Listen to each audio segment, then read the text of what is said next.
Alors, est-ce que ça marche? Alors.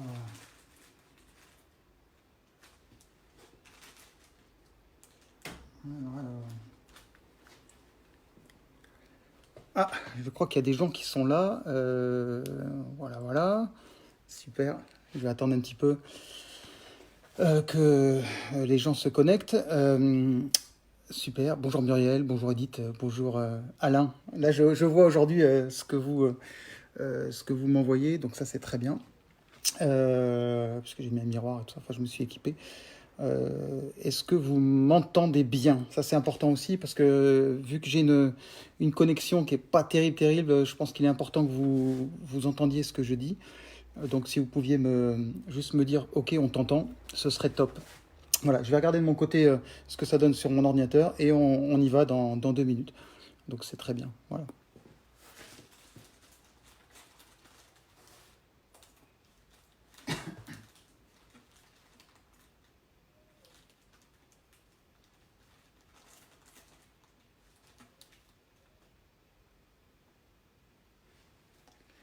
Bon, bah écoutez, on y va. Alors aujourd'hui, on va travailler sur la boîte crânienne. Donc ça va être intéressant puisque on va pouvoir réviser un peu nos fondamentaux et nos bases avec notre ami Oscar. Voilà. Donc ça, c'est un moulage en résine, évidemment, d'un vrai crâne. L'idée aujourd'hui, c'est de partir de la boule de papier qu'on a confectionnée la dernière fois. Donc un tout petit rappel, cette boule de papier, elle nous sert à garder une réserve d'eau, pouvoir également être mobile par rapport au mât et pouvoir bouger correctement la tête une fois qu'elle sera sur son mât. Elle nous permet également d'utiliser moins de terre. Et lorsqu'on va ouvrir pour pouvoir vider la tête et la laisser sécher, eh bien, ça nous permettra d'avoir cette souplesse-là, quoi, et d'arriver directement à la terre. Donc ça, c'est plutôt pas mal. Quelques petites révisions par rapport à Oscar. Donc là, il y a un crâne à l'échelle humaine, hein, vous voyez, ça pourrait être le mien d'ailleurs, hein, voilà. Donc c'est un crâne à l'échelle humaine. Donc je vous rappelle les éléments de base. Donc on a l'occipital à l'arrière, on a au-dessus le pariétal, on a le frontal à l'avant, bien évidemment. On a toute la partie des orbites, voilà, la partie orbitaire. L'os nasal qui est ici. Au fond des orbites, vous avez le sphénoïde, notamment. Vous avez tout le maxillaire qui est ici et la mandibule qui est ici. Voilà. C'est en gros ce qu'il faut retenir pour le moment. Retenez ces petites protubérances ici, là, qu'on appelle les apophyses mastoïdiennes. Voilà. Donc ça, c'est important. Ainsi que quelques petites protubérances derrière au niveau de l'occipital. Donc on reviendra sur tous ces points-là au fur et à mesure de la sculpture, bien évidemment. Mais pour l'heure, on va tourner la caméra et aller directement sur le mât. Alors, le temps que je fasse ça, bon, ça va prendre 2 secondes et demie, logiquement, si je ne me trompe pas. Voilà. Donc, ce qui est important de noter, c'est que bon, cette boule de papier est en place, elle est mobile. Voilà, j'ai mon pain de terre qui est prêt, qui est ici. Voilà, normalement, tout devrait bien se passer. Là, je pense que vous voyez bien. Je vais lire vos petits commentaires, on ne sait jamais. Bon, super, si vous m'entendez bien, c'est parfait. Je vous dis, alors 1000 excuses parce que la dernière fois, ça a été un peu chaotique. J'avoue que ça n'a pas été une grande première, mais ma foi, on ne peut pas être bon partout, hein. Déjà, c'est difficile d'être bon dans un domaine, alors dans tous, évidemment, c'est pas simple. Mais en l'occurrence, là, bon, les connexions Internet sont pas très bonnes. Moi, je suis un peu reculé, j'ai pas la fibre, donc j'espère que pour vous, ce sera idéal.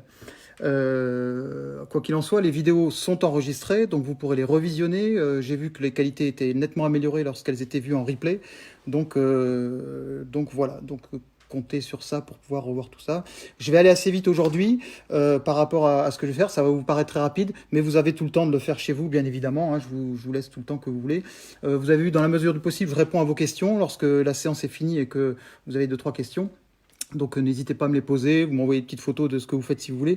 D'ailleurs, merci beaucoup à tous ceux qui jouent le jeu et qui ont monté chez eux en vitesse des mâts pour mettre la boule de papier, etc.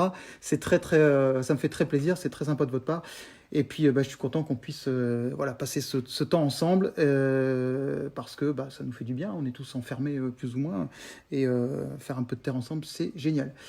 Allez, allons-y. Donc là, j'ai préparé un pain de terre. C'est un pain de terre lisse, hein, donc vous voyez, il n'y a aucun grain, pas de chamotte. Voilà. Et on va directement commencer avec le fil à couper le beurre. On va commencer à couper des lames, voilà, d'environ 3 cm.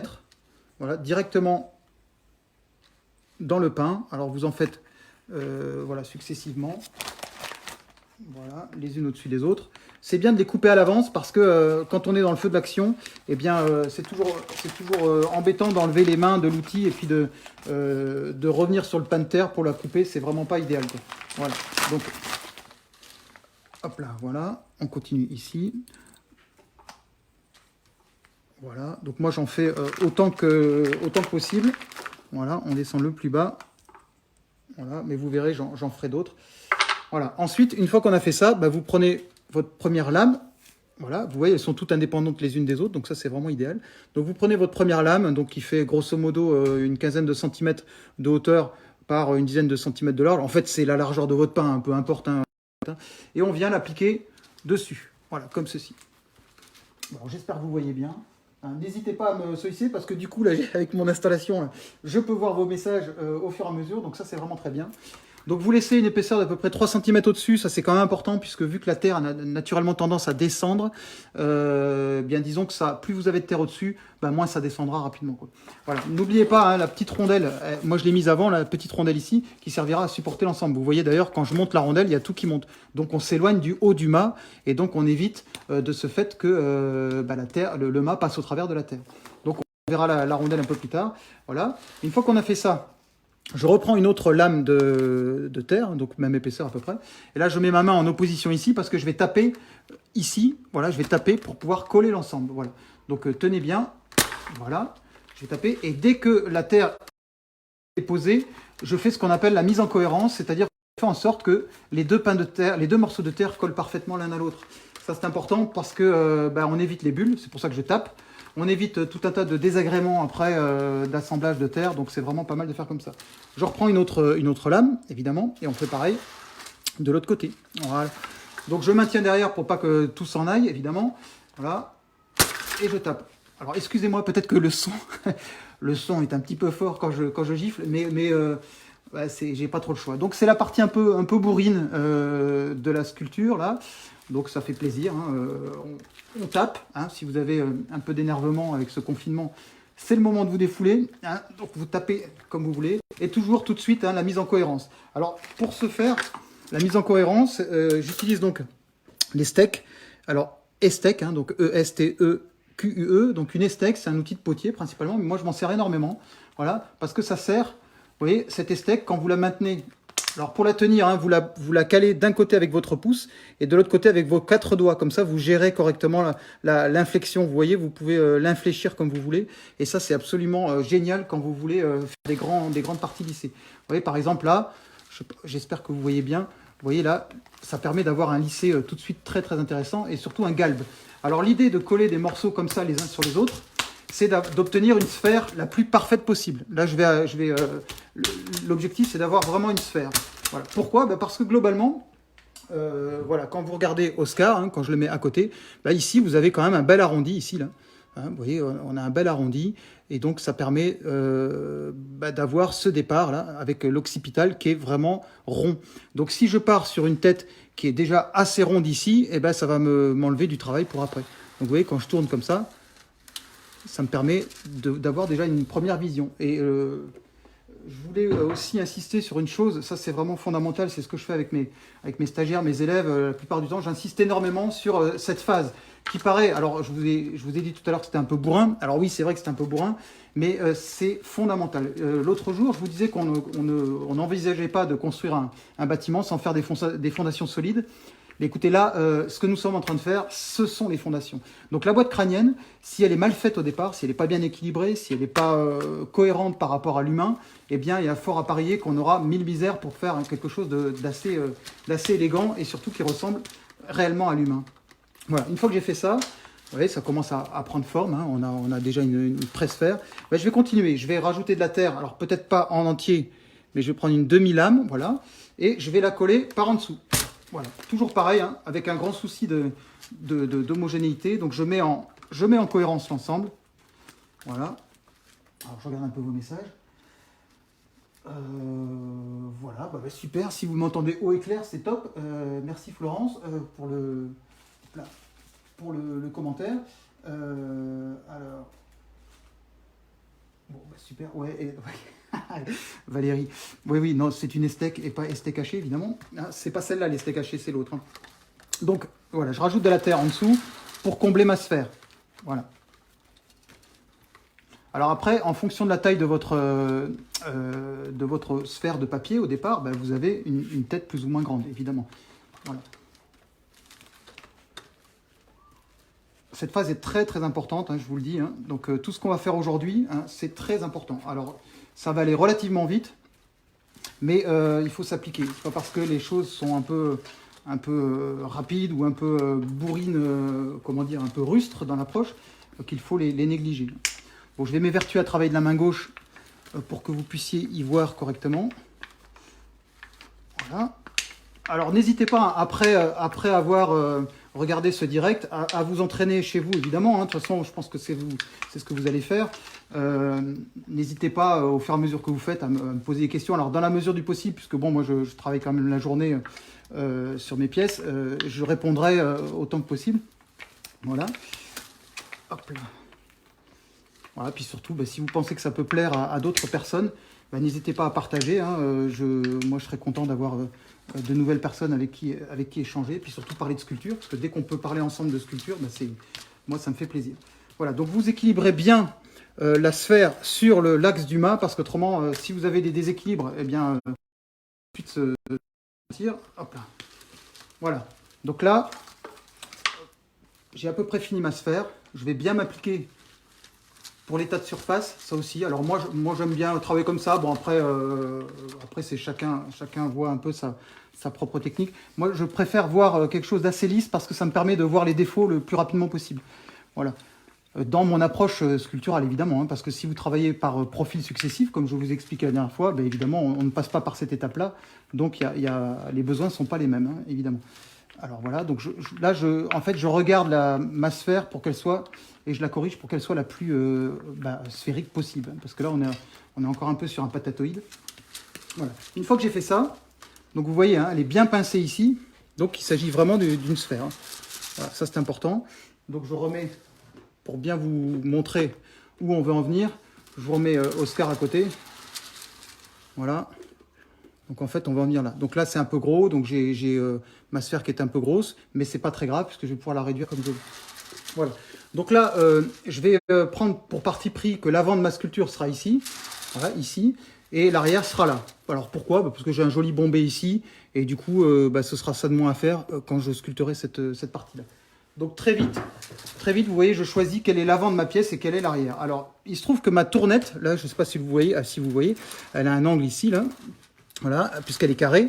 Et donc, d'entrée de jeu, je choisis que ce côté-là, ici, là, ce côté-là, ça va être ma référence. Donc, je vais caler l'avant de ma pièce par rapport à moi. Voilà, donc ça me permettra très facilement de localiser l'arrière de ma pièce en prenant le côté opposé, ici, là, de ma tournette. Donc ça, c'est vraiment une astuce intéressante parce que ça me permet, sans regarder ma pièce, de savoir si je suis devant ou derrière. Donc ça, c'est important. Alors, je vais prendre un dernier morceau de terre pour pouvoir faire un petit peu le coup. Ça, c'est important aussi. Moi, j'aime bien mettre le coup très rapidement parce que ça me donne une ambiance, en fait, hein. Et surtout, ça permet de bien localiser les choses. Alors, le coup marque toujours... Alors, il faut que je fasse attention. Voilà. Je vais prendre un outil pour vous le montrer. Ce sera beaucoup plus simple. Voilà. Donc là j'ai la verticale, ici, là. Voilà. Voilà, ça c'est ma verticale. Le coup marque toujours un angle d'à peu près 10 degrés avec la verticale vers l'arrière. Voilà. Donc ça c'est important de le noter également. Donc ça veut dire que mon coup, il va partir, hop là, je vais le rajouter comme ça, il va partir en biais vers l'arrière. Si ça c'est l'avant, si ici c'est l'avant de ma tête, eh bien le coup va partir en biais vers l'arrière. Voilà. Donc je m'arrange pour que ce soit bien soudé. Voilà. Alors ce mât n'est pas forcément le mât idéal pour faire un portrait, parce qu'on préfère un mât un peu coudé, mais c'est quand même de loin ce qui est le plus pratique pour le moment. Donc on va s'en tenir à ça. Vous voyez, devant, j'ai pas beaucoup de terre, donc je vais en rajouter.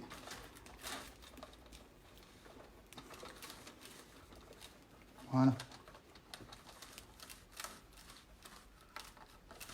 Alors. Hop là.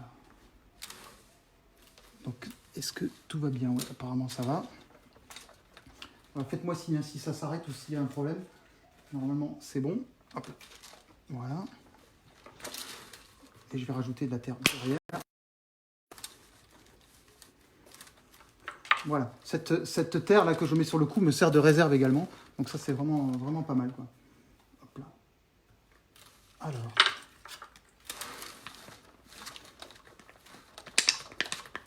Alors, je lisse maintenant l'ensemble, une fois de plus, hein, parce que moi, je préfère quand c'est lisse. Voilà.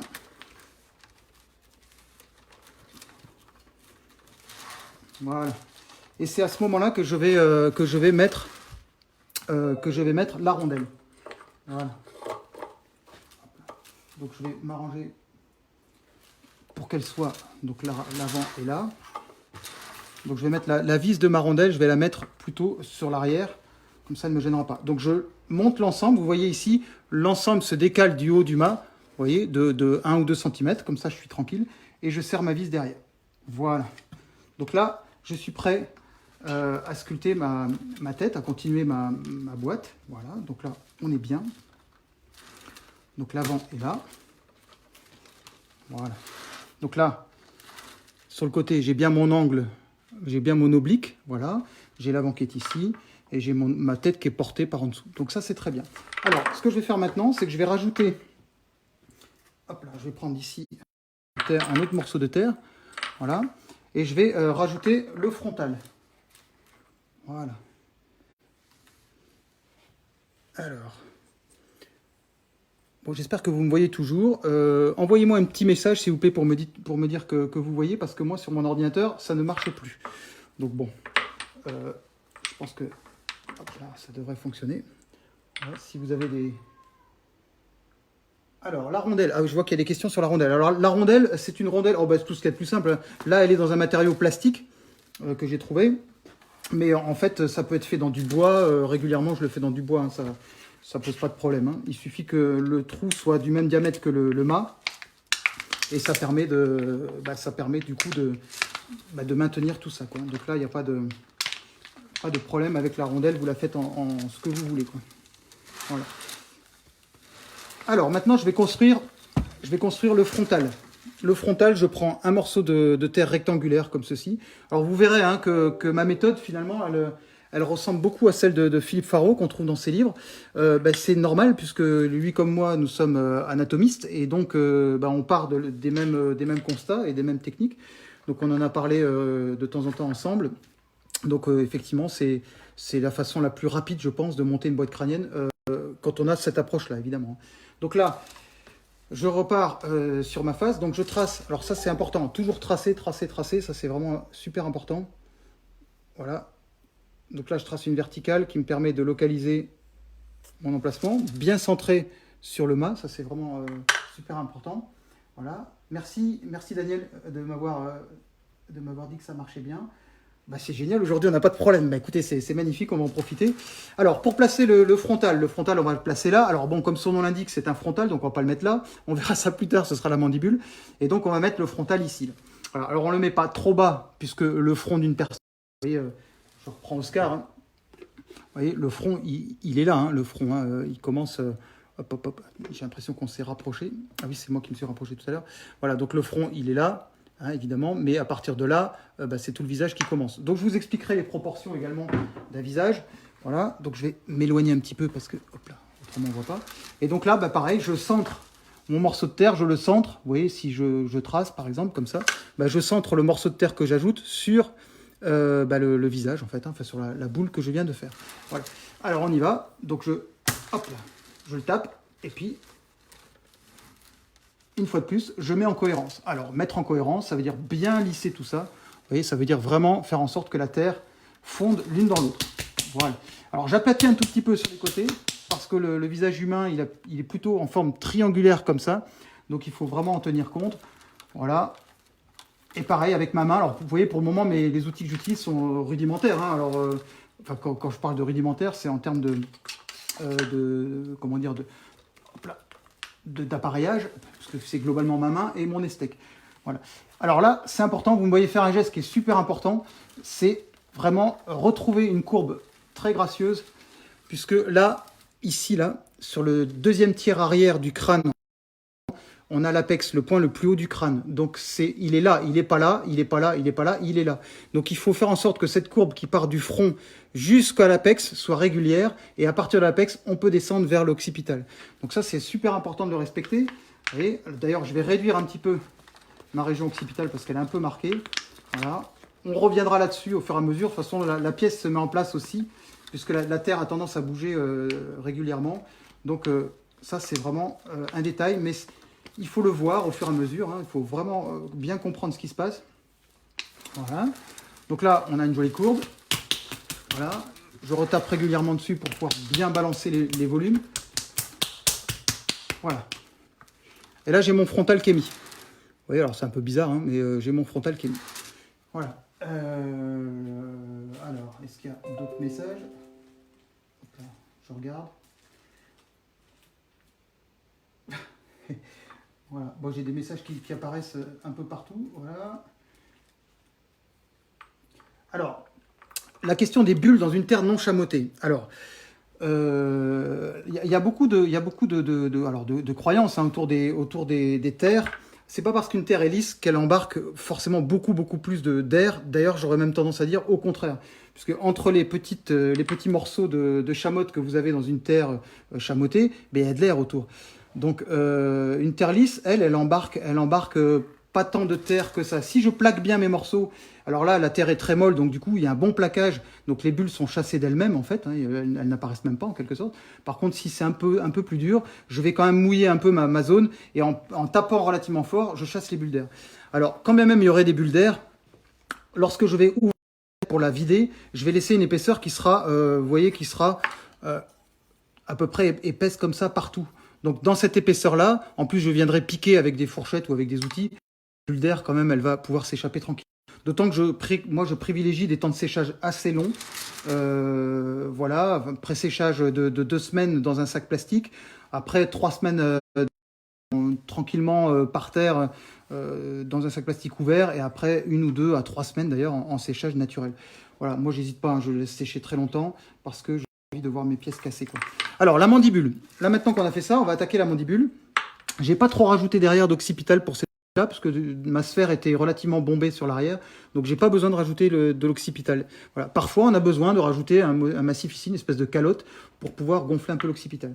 Là, on va travailler la mandibule. Voilà. Donc, la mandibule, je vais couper un morceau de terre comme ceci. Et je vais, voilà, c'est un rectangle. Et je vais lui donner globalement une forme de mandibule. Donc là, ceux qui ont les livres de Philippe reconnaissent un peu la technique. Voilà, mais une fois de plus, hein, il n'y a pas 36 solutions pour le faire. Pardon. Voilà. Et donc, une fois que j'ai fait ma mandibule, vous voyez, ce tracé est très important puisque c'est lui qui m'aide à placer correctement tous mes volumes. Eh bien, je vais tracer globalement un milieu et je vais mettre ma mandibule comme ceci. Alors, excusez-moi, je vais tourner un petit peu. Voilà. Et je mets ma mandibule. Alors, je la mets où? Parce que c'est toujours pareil. Où je vais mettre ma mandibule? Eh bien, ma mandibule, je vais la mettre, alors bien centrée sur mon axe, bien évidemment. Et vous voyez, à peu près à mi-chemin entre la première courbe, vous voyez cette courbe ici, et le changement de courbe au niveau du cou. Vous voyez, si je trace une horizontale ici, voilà, ben, je divise par 2 cette hauteur, et ça me donne à peu près le bas, enfin, je prends cette hauteur de là à là, je la reporte ici, là, et ça me donne à peu près la distance depuis le centre jusqu'à la mandibule. Donc ça, c'est important de s'en souvenir. Une fois que j'ai fait ça, eh bien, je mets en cohérence, hein, évidemment. Hein. Donc je colle les morceaux.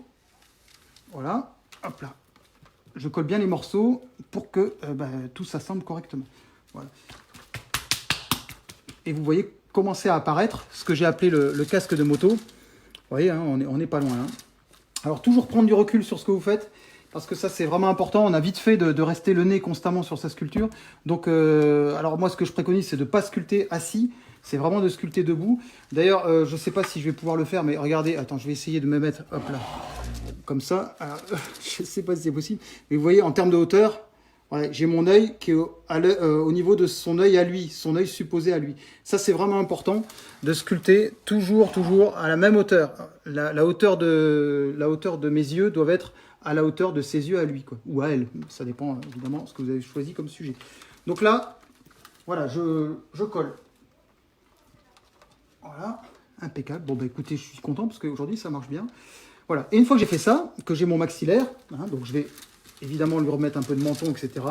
Je vais pouvoir travailler sur le remplissage de cette zone-là. Alors le remplissage, eh bien, c'est tout bête, hein. Je vais coller tout ça, comme ça. Voilà. Donc je ne touche pas les zones que j'ai faites, hein. Évidemment, cette zone-là, elle est réglée, c'est-à-dire que je l'ai travaillé tout à l'heure, donc je ne reviens pas dessus. On ne revient pas sur les zones qu'on a travaillées, puisqu'autrement, c'est une perte de temps, et en plus, ça casse tout ce qu'on avait déjà fait précédemment, donc ça ne sert à rien, quoi. Voilà, donc là, je remplis. Voilà, je remplis avec de la terre. Ça tombe bien, j'en ai. Voilà. Alors l'idée de ce remplissage, hein, c'est de ne pas aller au-delà du frontal qui est là, et c'est d'avoir une belle verticale ici. Là, ici, il va falloir avoir une belle verticale. Voilà.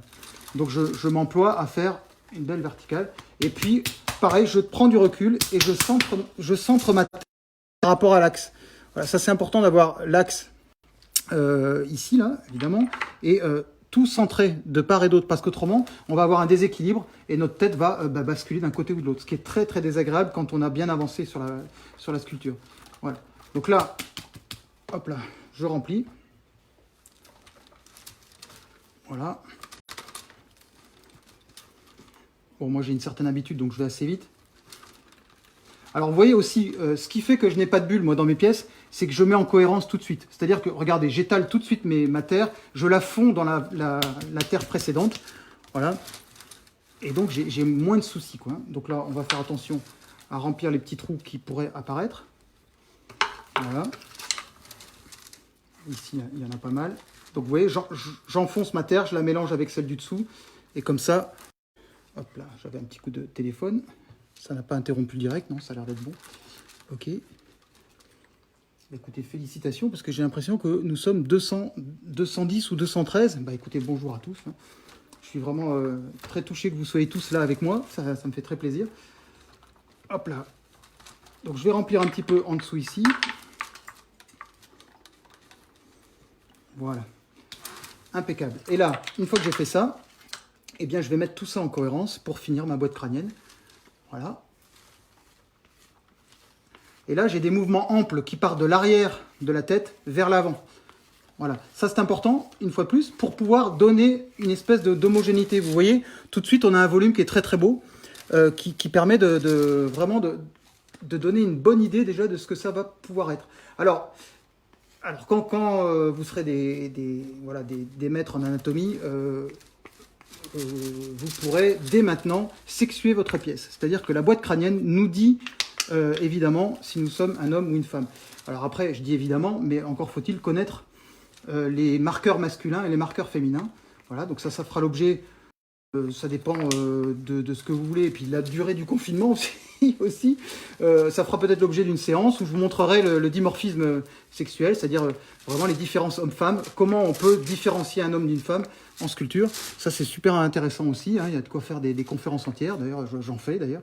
Je travaille aussi régulièrement, de temps en temps avec le CHU de Pellegrin, où on travaille justement sur les opérations transgenres. Et donc, on donne nos avis alors scientifiques d'un côté et artistiques de l'autre par rapport à la compréhension des différences hommes-femmes. Donc ça, c'est vraiment très, très intéressant également. Mais ce n'est pas l'objet ici. D'ailleurs, j'ai toujours pas, moi, il va falloir que je me décide rapidement, j'ai toujours pas décidé si je faisais une femme ou un homme. D'ailleurs, tiens, on va lancer un petit sondage, hein. Vous m'écrirez, puisque là je vais bientôt finir ma boîte crânienne, vous m'écrirez les uns et les autres ce que vous voulez, si vous voulez que je parte plutôt sur une femme ou plutôt sur un homme, en sculpture évidemment. Comme ça, j'essaierai de satisfaire le plus grand nombre en répondant aux questions et en montrant, en partant d'une femme ou en partant d'un homme. Sachant que en fin de session, je pourrais vous montrer, hein, je transformerai la sculpture que j'aurai faite, soit en homme si c'est une femme, soit en femme si c'est un homme, hein, au départ. Hein. Ne vous inquiétez pas. On tâchera de couvrir un maximum d'informations. Tout ça pour que vous puissiez être à l'aise après avec vos sculptures. Moi, ce qui m'importe, pourquoi je fais ça en fait? On pourrait se demander pourquoi je fais ça. Parce que en fait, je vois beaucoup de sculptures sur le net et de très belles choses, des choses un peu moins bonnes, etc. Et surtout des discours qui vont très loin parfois en disant voilà, moi je sculpte l'humain, etc. Et quand on voit les sculptures, on voit bien que malheureusement, il n'y a pas eu l'étude anatomique derrière, ce qui fait qu'on a des humains qui ne sont pas des humains, en fait, qui ne sont pas des humains. Donc je me suis dit, tiens, profitons de ce temps pour transmettre un certain nombre d'informations, déjà une capacité d'analyse de ce qu'on fait, parce que bien souvent, on est très très vite satisfait de ce qu'on fait, et on passe à côté d'un sens critique qui pourrait être très intéressant, mais le sens critique ne s'affûte que si l'on sait de quoi l'on parle. Et je me suis dit, écoutez, voilà, on va peut-être essayer de transmettre, enfin je vais peut-être essayer de transmettre quelques informations pour pouvoir développer cette faculté d'analyse, et donc aller un peu plus loin, et vous permettre, en analysant et en ayant du recul sur ce que vous faites, de gagner en efficacité et puis en esthétique aussi. Puisque à partir d'une technique, on peut la transcender et arriver à quelque chose de beaucoup plus intéressant, y compris développer son propre style. Et ça, c'est vraiment intéressant. C'est la quête de tout artiste, me semble-t-il, à un moment donné, c'est de développer aussi une espèce de touche personnelle qui fait qu'on va reconnaître vos pièces au milieu de 1000 autres, quoi. Donc ça, on n'y arrive pas tous, alors c'est pas évident, parfois on y est, parfois on n'y est pas. En tout cas, il faut, c'est intéressant de passer par la technique justement pour affirmer son style. Voilà, en même temps que je vous parle, vous voyez, je commence à travailler cette verticale qui n'est toujours pas pour le moment. Voilà, donc je vais abaisser un petit peu ça. Vous voyez, ma tête a déjà bougé, on voit, elle s'est enfoncée sur le mât. Voilà, mais c'est rien de grave, rien de grave, évidemment. Voilà. Voilà, donc là, n'oubliez pas de... Alors ça, c'est un geste qui est très important. Vous placez votre paume de main, là, enfin votre mont de Vénus ici, vous le placez derrière le maxillaire, ici. Et hop, ici et là. Et comme si vous preniez l'arrière de la tête dans vos mains, comme ça, vous serrez un petit peu, comme ça, là. Voilà. Parce qu'on est toujours plus étroit ici que là. On verra ça un peu plus tard. C'est au niveau des pommettes, donc les apophyses zygomatiques, c'est là que ça se passe, quoi. Voilà.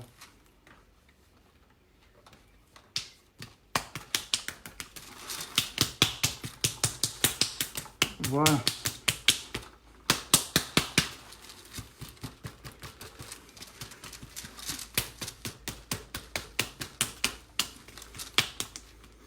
Voilà, donc là, j'ai commencé à poser un certain nombre d'éléments, voilà, qui font que maintenant on a globalement le casque de moto. Vous voyez le casque de moto, hop là, non, vous ne voyez pas.